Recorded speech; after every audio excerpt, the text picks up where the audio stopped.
পরে হাত বাঁধার বিষয়টি নিয়ে প্রশ্ন করেছেন এবং প্রশ্নের শুরুতেই তিনি একটা কথা উল্লেখ করেছেন যে কিছু বিতর্কিত বা মতপার্থক্য রয়েছে এমন কিছু প্রশ্ন তিনি নিয়ে এসেছেন। তো আসলে এই বিষয়ে মতপার্থক্য রয়েছে ওলামায়ে কেরামের মধ্যে। তিনটি বক্তব্য রয়েছে, দুটি বক্তব্য অত্যন্ত কাছাকাছি বক্তব্য, দুটি আমরা উল্লেখ করব। প্রথম বক্তব্যটি এসেছে যে একদল ওলামায়ে কেরাম বলেছেন যে হাত বাঁধবেন তিনি নাভির নিচে, আর এটি হানাফি মাযহাবের উলামায়ে কেরাম গ্রহণ করেছেন। ইমাম আহমদ বিন হাম্বল রাহমাতুল্লাহ আলাইহি থেকে একটি বর্ণনা পাওয়া যায়, যদিও সেটি দুর্বল বর্ণনা। তো এই ক্ষেত্রে আলী ইবনে আবি তালেব রাদিয়াল্লাহু তাআলা থেকে একটি বর্ণনা উল্লেখ করা হয় থাকে, যেটি আবু দাউদের riwayতের মধ্যে এসেছে, এবং এই বর্ণনার মধ্যে আবু দাউদের এই riwayতটি অত্যন্ত দুর্বল, বর্ণনার দিক থেকে গ্রহণযোগ্য নয়। আরেকটি বিষয় রয়েছে, সেটি হলো রাহমাতুল্লাহ সিন্দি রাহমাতুল্লাহ আলাইহি যখন আবু দাউদের এই রেওয়ায়েত নিয়ে পর্যালোচনা করেন, পর্যালোচনা তিনি উল্লেখ করেন যে এই আবু দাউদের এই রেওয়ায়েতের মধ্যে তাহতাল আসররা এই শব্দটুকু, অর্থাৎ নাভির নিচে, এই শব্দটুকু মূলত কোন না কোন বর্ণনাকারী অথবা ভারতবর্ষের যে কপি রয়েছে এই কপিতে পাওয়া যায়, আবু দাউদের অন্যান্য কপিতে পাওয়া যায় না। এ থেকে মনে হচ্ছে যেন কেউ এর মধ্যে নিজেই নিজের পক্ষ থেকে এটি সংকলন করে দিয়েছেন, সংযুক্ত করে দিয়েছেন হাদিসের মধ্যে। তো সর্বোপরি যেটি কথা বলবো আমরা সেটি হচ্ছে এই বর্ণনাটি দুর্বল হওয়ার কারণে আমরা বিশেষ করে সুন্নাহের সাপোর্টের মধ্যে নেই। দ্বিতীয় আরেকটি রিওয়ায়াত রয়েছে, সেটি রাসূলুল্লাহ সাল্লাল্লাহু আলাইহি ওয়াসাল্লাম থেকে দুটি সহিহ হাদিসের মাধ্যমে সাব্যস্ত হয়েছে। একটি ইবনে খুজামা রাহমাতুল্লাহ তার সহিহতে বর্ণনা করেছেন সাহল ইবনে সাদ আস-সাঈদী রাদিয়াল্লাহু তাআলা থেকে, যে রাসূলুল্লাহ সাল্লাল্লাহু আলাইহি ওয়াসাল্লাম ওয়াদা ইয়াদাহুমা আলা সাদরিহি, তারপর রাসূলুল্লাহ সাল্লাল্লাহু আলা সাদর, তার বুকের উপর তিনি তার উভয় হাতকে রেখেছেন।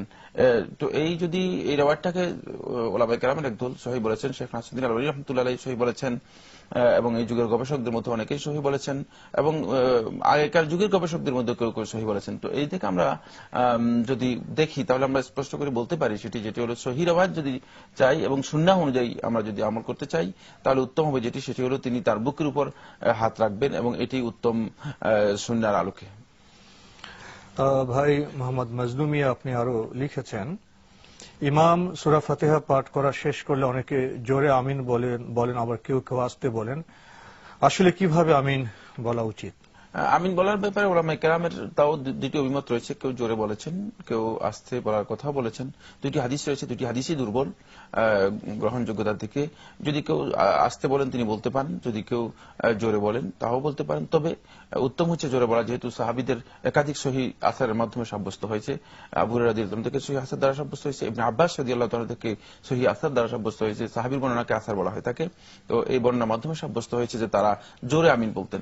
সুতরাং যেহেতু সহিহ বর্ণনা পাওয়া গিয়েছে, সাহাবীর আমল পাওয়া গিয়েছে, উত্তম হবে যদি কেউ সাহাবীদের সুন্নাতের অনুসরণ করে থাকেন। যেহেতু রাসূলুল্লাহ সাল্লাল্লাহু আলাইহি ওয়াসাল্লাম থেকে যে হাদিসগুলো রয়েছে সেগুলো হাদিসের মধ্যে বক্তব্য রয়েছে, দুর্বলতার বিষয়টি রয়েছে। তো আমরা যদি কেউ জোরে বলেন তাহলে তিনি সুন্নাহের কাছাকাছি অনুসরণ করলেন, আর যদি কেউ আসতে বলেন তিনিও তার জন্য জায়েজ রয়েছে। তবে এই বিতর্কিত বিষয়গুলো নিয়ে আরেকটি পয়েন্ট খুব গুরুত্বপূর্ণ আলোচনা করা দরকার, সেটি হচ্ছে দেখা যায় যে ওই খুঁটিনাটি বিতর্কিত বিষয় নিয়েই মসজিদের মধ্যে গন্ডগোল তৈরি করা হয়ে থাকে, সমাজের মুসল্লিদের মধ্যে একটা বিতর্ক তৈরি করা হয়ে থাকে।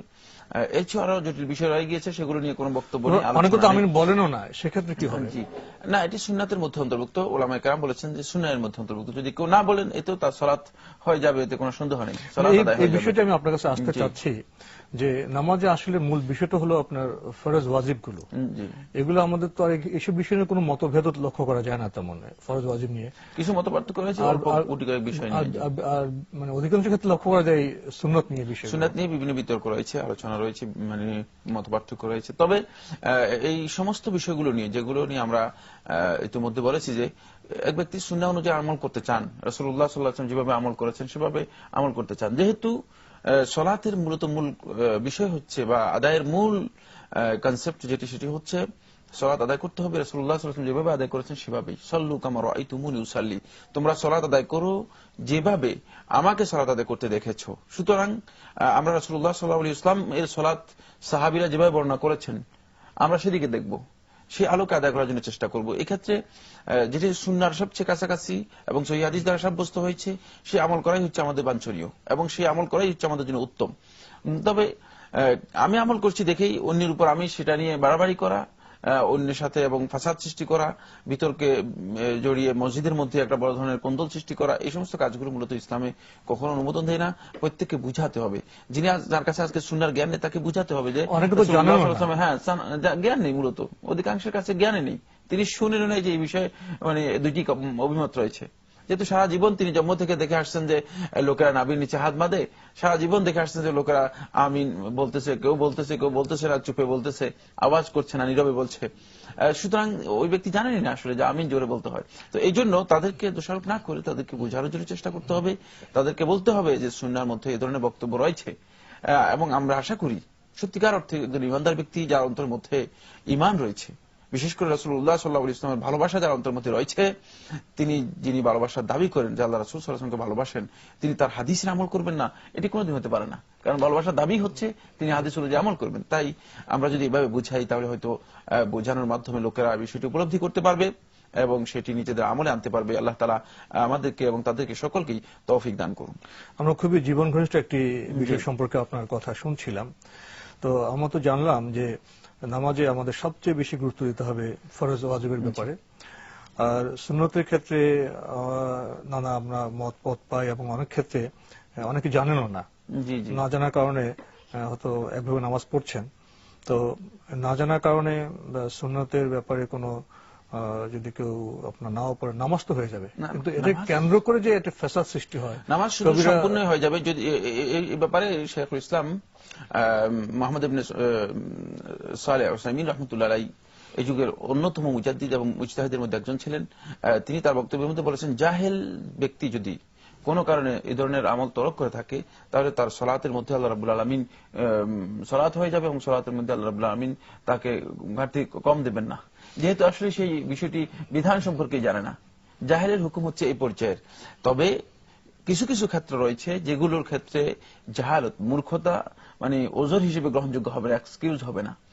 সেক্ষেত্রে হলে যেমন আকীদার মৌলিক বিষয়, আল্লাহ রাব্বুল আলামিনের জাত এবং সত্তা সিফাতের সাথে সম্পৃক্ত মৌলিক বিষয়গুলো, সেগুলো কিন্তু মানে মূর্খতার দলিল দিয়ে যে আমি এগুলো জানি না, আকীদার বিষয়, ঈমানের বিষয়গুলো, সেখানে বাঁচার কোনো সুযোগ নেই। কিন্তু এই সালাতের এই বিষয়গুলো নিয়ে খুঁটিনাটি যেগুলো বিষয় রয়েছে, সুন্নাতে যে বিষয়গুলো রয়েছে, সেগুলো অনেকেরই না জানার কথা, অনেকেরই যেহেতু পরিবেশগত কারণেও না জানার বিষয় রয়েছে। এছাড়াও বিশেষ করে আমাদের দেশে আবু হানিফা রাহমাতুল্লাহ আলাইহি এবং হানাফি মাযহাবের সবচেয়ে বেশি প্রচলন রয়েছে। তো সেক্ষেত্রে আমাদের দেশে উলামায়ে কেরাম ও হানাফি মাযহাবের অনেকেই নিরঙ্কুশ মানে একেবারে অন্ধ অনুসরণ করে থাকেন দেখা যায়। তো সেই ক্ষেত্রে মূল কথা যেটি সেটি হলো সেভাবেই আমরা গড়ে উঠেছি এবং সেভাবেই আমরা জানি, এবং এর বাইরে যে কোনো বক্তব্য আছে বা এর বাইরে যে কোনো ধরনের সুন্নাহ বা হাদিস রয়েছে এই সম্পর্কে আমাদের দেশে উলামায়ে কেরামও এই সাধারণ লোকদের কাছে সেগুলো তুলে ধরেন না, এবং সাধারণ লোক যারা রয়েছে কোরআন এবং হাদিস পড়েননি তারা তো জানার কোনো অবকাশ নেই, সুযোগই নেই। তো এই জন্য বিষয়টি আসলে না জানা থাকারই কথা।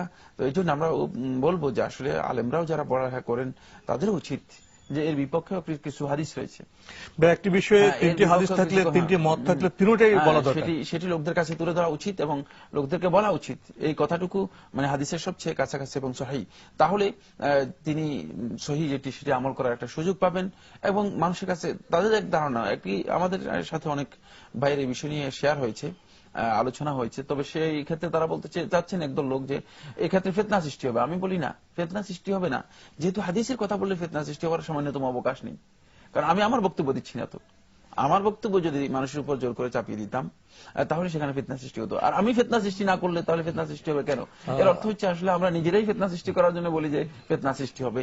তো আমি এই জন্য সকলকে মানে এই আলোচনার মাধ্যমে দর্শক শ্রোতা যারা আছেন এবং বিশেষ করে আলেম সমাজ সকলকে আমি আবেদন জানাবো যে আসলেই আমরা এই বিষয়গুলো উপলব্ধি করি, এর মাধ্যমে ফিতনা সৃষ্টি হবে না, বরং এর মাধ্যমে একজন লোক এতটুকু উপলব্ধি করতে পারবে যে ইসলামে কত উদারতা রয়েছে, ইসলাম কত প্রশস্ত, এই বিষয়গুলো উপলব্ধি করতে পারবে। আপনারা এই জন্য চেষ্টা করুন মানুষের কাছে বিষয়গুলো অত্যন্ত সুস্পষ্টভাবে দলিলের সাথে তুলে ধরুন।